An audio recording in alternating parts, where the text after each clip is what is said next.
नमो नमः। प्यारे विद्यार्थियों, संस्कृत की इस कक्षा में मैं 5वीं कक्षा के सभी विद्यार्थियों का स्वागत करता हूं। पिछली कक्षा में हमने पाठ संख्या 4 शाकहट्टम के जो शब्दार्थ थे वो हमने किए पिछली कक्षा में। आज हम इस पाठ का हिंदी अनुवाद का कार्य करेंगे। तो इसमें बच्चों ये संवाद शैली में लिखा गया पाठ है। संवाद का अर्थ है बातचीत। तो छोटे छोटे वाक्यों से बातचीत के माध्यम से संस्कृत भाषा से अवगत आपको करवाया जाएगा इस पाठ में। तो उन्हीं शब्दों का प्रयोग है जिन शब्दों को हम शब्दार्थ के रूप में पढ़ चुके हैं। तो ध्यान देंगे सभी बच्चे, और इसका हिंदी अनुवाद जो है आप अपनी उत्तर पुस्तिका में लिख लेंगे पहले की भांति। देखें, सुधा, सुधा कहती है रजत, हे रजत, ये संबोधनवाचक चिन्ह है बच्चों, अर्थात संबोधित करते हुए कहती है चित्रे किम पश्यसि, चित्र में तुम क्या देखते हो। हे रजत, चित्र में तुम क्या देखते हो। पश्य का अर्थ है बच्चों देखना, दृश्य धातु है। दृश्य, ये दृश्य धातु है जिसका मतलब है देखना।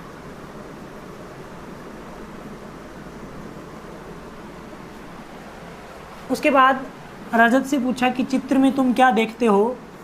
तो रजतः, रजत ने कहा चित्रे अहम फलानी पश्यामि। चित्रे का अर्थ है बच्चों चित्र में। चित्रे अहम फलानी पश्यामि, चित्र में मैं, अहम का मतलब है बच्चों मैं। फलानी का अर्थ है फल, बहुत सारे फल शब्द रूप हम याद कर चुके हैं। फलम फले फलानी, फलम फले फलानी, ऐसे रूप चलेंगे। तो चित्र में मैं फल पश्यामी देखता हूँ, वही दृश्य धातु है। रजत ने कहा कि चित्र में मैं फल देखता हूँ। श्यामा, एक अन्य छात्रा ने कहा अत्र कानि फलानी संति। अत्र का अर्थ है बच्चों यहाँ, ये अव्यय है। कानी का अर्थ है कौन से।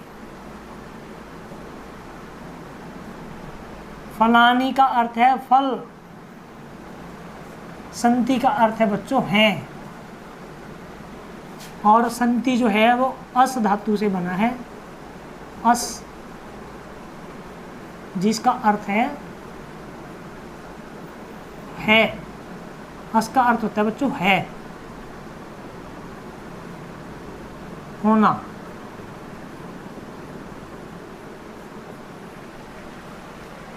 तो श्यामा ने कहा यहाँ कौन से फल हैं। तो रजतः, रजत ने उत्तर दिया अत्र, यहाँ। पपीत कहा, ये हम शब्दार्थ के रूप में पीछे कर चुके हैं। पपीत कहा पपीता, द्राक्षा फलम अंगूर, नारंगम नारंगी, नारिकेलम नारियल। च का अर्थ होता है बच्चों और संति का अर्थ है।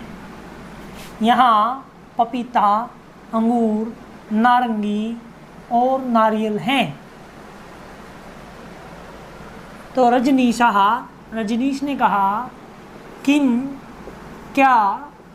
एतानी का अर्थ है बच्चों ये, क्या ये। एव का अर्थ है ही। फलानी का अर्थ है फल। संति का अर्थ है। क्या ये ही फल हैं, क्या इनके अलावा कुछ और दूसरे फल नहीं हैं। तो सुधा ने कहा नहीं। नहीं का अर्थ है बच्चों नहीं।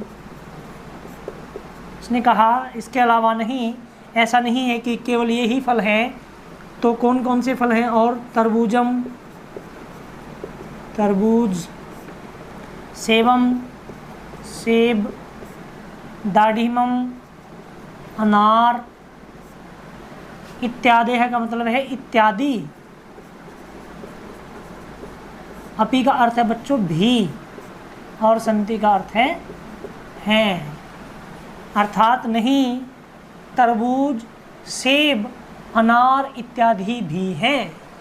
अर्थात केवल ये ही फल नहीं है, ये अंगूर, नारंगी, पपीता, नारियल, तरबूज, सेब, अनार इत्यादि फल भी हैं।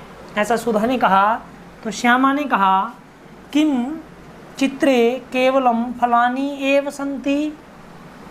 किम का अर्थ है बच्चों ऊपर हमने पढ़ा क्या, चित्रे चित्र में, केवलम केवल, फलानी फल, एव का अर्थ है बच्चों ही, संति का अर्थ है हैं। क्या चित्र में केवल फल ही हैं? नहीं। रजनीशः, रजनीश ने कहा नहीं। तत्र शाकाः अपि सन्ति। अब नया शब्द है तत्र। तत्र का अर्थ है बच्चों वहाँ।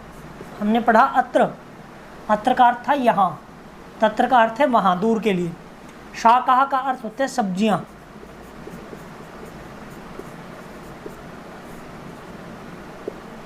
अपि का अर्थ है बच्चों भी, और संति हम पढ़ चुके हैं। उसने कहा नहीं, वहाँ सब्जियाँ भी हैं, केवल फल ही नहीं है, वहाँ सब्जियाँ भी हैं। रजतः, रजत ने कहा किम त्वं शाकानां नामानि अपि जानासि। क्या